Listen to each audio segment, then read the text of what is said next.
ਮੰਡੀ ਜਾਈਏ ਨਾ ਮੱਝ ਲੈਣ, ਇਹ ਜਿਵੇਂ ਗਰਮੀ 'ਚ ਮੇਰਾ ਭੈੜਾ ਹਾਲ ਹੋਇਆ ਨਾ, ਇਸੇ ਤਰ੍ਹਾਂ ਗਰਮੀ 'ਚ ਵਪਾਰੀਆਂ ਦਾ ਭੈੜਾ ਹਾਲ ਹੁੰਦਾ।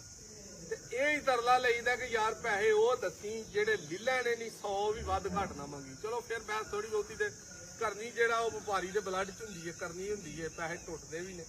ਲੇਕਿਨ ਆਪਣਾ ਹਾਲ ਵੇਖ ਲਓ, ਅੱਜ ਪੈਸੇ 5 ਮੱਝਾਂ ਨੇ, 5 ਉਹਨਾਂ ਦੇ ਪਿੱਛੇ ਕੱਟੀਆਂ ਨੇ, ਤਕਰੀਬਨ 2-3 ਵਿੱਚੋਂ ਪਹਿਲਣ ਵਾਲੇ 2-3 ਦੂਜਣਾ ਵਾਲੇ, 5 ਹੀ ਦੇ ਕੋਲ ਦੁੱਧ 12 ਕਿਲੋ ਪਲੱਸ, ਇਹਨਾਂ 4 ਦੇ ਕੋਲ ਦੁੱਧ 14-15, ਪਰਲੀ ਦੇ ਕੋਲ ਦੁੱਧ ਤਕਰੀਬਨ 13 ਕਿਲੋ ਹੈ।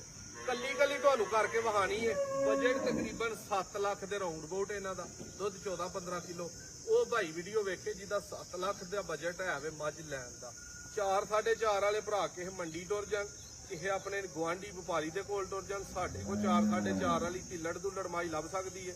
ਸਿੱਧੀ ਪਦਰੀ 4-4.5 ਵਾਲਾ ਵਕਤ ਖਤਮ ਹੋ ਗਿਆ। ਕੈਮਰਾ ਨੇੜੇ ਲਿਆਓ ਭਾਈ। ਤਰੀਕ ਹੈ ਦੋਸਤੋ 23 ਤਰੀਕ ਹੈ 6ਵਾਂ ਮਹੀਨਾ 2025। ਖੋਲੋ ਜੀ ਭਾਈ ਪਹਿਲੇ ਨੰਬਰ ਤੇ। ਇਹ ਕੱਟੀ ਵੇਖਣੀ ਹੈ ਬਿੱਲੀਆਂ ਅੱਖਾਂ ਵਾਲੀ, ਐਸੇ ਮੱਝ ਦੀ ਹੈ ਬਲਾਲ ਸਾਹਿਬ? ਹਾਂਜੀ। ਪਰ ਹੋਵੋ ਤੁਸੀਂ ਅਗਲੀ ਖੋਲੋ। ਇਹ ਬਿੱਲੀਆਂ ਅੱਖਾਂ ਦੇ ਵਿੱਚ ਮੱਝ, ਦੂਜਾ ਇਹਦਾ ਸੂਆ। ਕਰੋ ਸੁ ਭਾਈ ਪਰਾਂ ਨੂੰ ਜ਼ਰਾ, ਧੁੰਨੀ ਕੌਲੀ ਦਾ ਕੋਈ ਅਤਾ ਪਤਾ ਹੀ ਨਹੀਂ ਇਹਨੂੰ। ਠੀਕ ਹੈ, ਸ਼ੌਕ ਕਰੋ ਇਹਦਾ ਤਸੱਲੀ ਦੇ ਨਾਲ। ਇਹਦੇ ਕੋਲ ਦੋਸਤੋ 14 ਕਿਲੋ ਠੰਡਾ ਗਰਮੀ ਵਾਲਾ ਜੇਠ ਹਾਰ ਵਾਲਾ ਦੁੱਧ ਆ ਕੇ ਚੋਣਾ। ਤੇ ਕੱਦੋਂ ਮੱਝ ਵੱਡੀ ਏ, ਛੋਟਿਆਂ ਕੱਦਾਂ 'ਚ ਨਹੀਂ ਆਉਂਦੀ, ਵੱਡੇ ਕੱਦ ਵਾਲੀ ਮੱਝ। ਕੀਮਤ ਇਹਦੀ 7 ਲੱਖ ਤੇ 40 ਹਜ਼ਾਰ। ਹਵਾਨੇ ਤੇ ਡੱਬ। ਨੰਬਰ 0324818000 ਹੈ ਆਪਣਾ। ਆ ਗਈ ਹੈ ਬਿੱਲੀ ਮੱਝ, ਦੂਜਾ ਸੂਆ ਇਹਦਾ।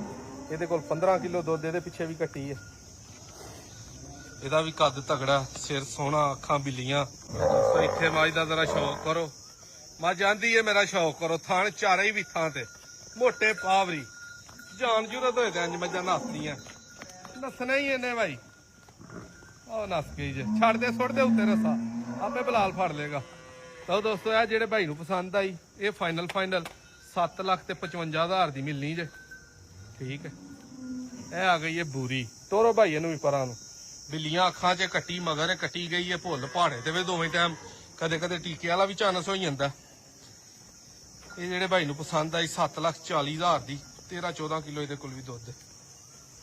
ਵੱਧ ਪੈਸੇ ਕੋਈ ਨਹੀਂ। ਅੱਜ ਮੁਕਤਸਰ ਤੇ ਮਾੜੇ ਠੰਡੇ ਰੇਟ। ਵਕਤ ਐਸਾ ਹੀ ਇੰਜ ਦੀਆਂ 4-4 ਲੱਖ ਦੀਆਂ, 4.5 ਦੀਆਂ ਰੁਲਣ ਡਈਆਂ ਹਨ। ਕਾਰਵਾਈ ਪਰਾਂ ਨੂੰ, ਝੋਟੀ ਪੂਰੀ ਹੈ। ਵੀਡੀਓ ਵੀ ਦੋਸਤੋ ਦੱਸਿਆ ਕਰੋ ਕੋਈ ਖਾਮੀ